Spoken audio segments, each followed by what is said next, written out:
And pretty much everyone says feedback is the breakfast of champions. But there's a difference between repeating that cliche and really wanting to eat that breakfast. There's just something about receiving feedback from another adult that makes us feel like a naughty child. We get hijacked by our reptile brain, we become defensive, and we stop listening, even if we're smiling through gritted teeth. Now, some people believe that being open to feedback is a weakness, that we must project perfection at all times. Of course, the exact opposite is true. Being closed to feedback is weakness. It's only secure and strong people who can be truly open to the feedback of others. Of course, feedback is critical to our progress, no matter how senior or experienced we are, and all of us can learn and grow indefinitely. Besides, it's just much more interesting to be a learn-it-all than a know-it-all. So if you want to benefit from the gift of feedback, the following 2 tactics will help you greatly. The first one is to park your ego. Amateur tennis players would jump at the chance to get feedback from Roger Federer, but not many would want it from a ball boy. However, what if he has an insight that could improve your game? Wouldn't you want to hear it?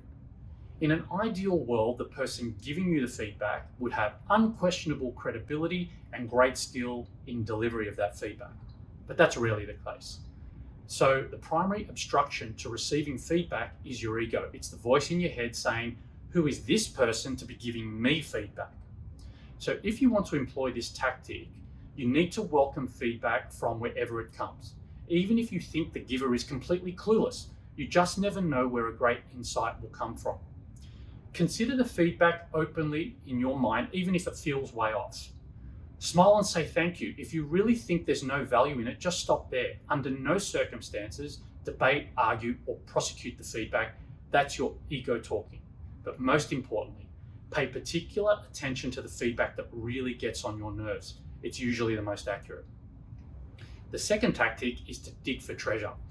Imagine there was priceless treasure buried beneath your feet and all you had to do was dig it up. You'd do it, right? Well, think of feedback the same way. It contains treasure almost every time, even if it's buried deeply. The objective is to dig it up using curiosity as your shovel.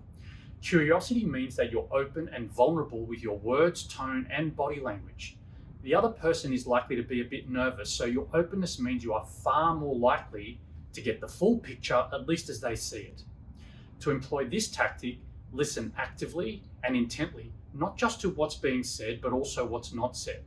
This can be a game changer, given most of us listen to argue or give an alternative point of view.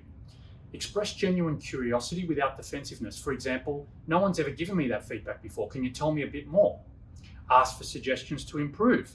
What are the 2 or 3 things you recommend that I do to address your feedback? Clarify what success looks like. How would you know if I've acted on this feedback? What would you see? And then finally, summarize and thank the person. You're far more likely to receive high quality feedback again if you do that.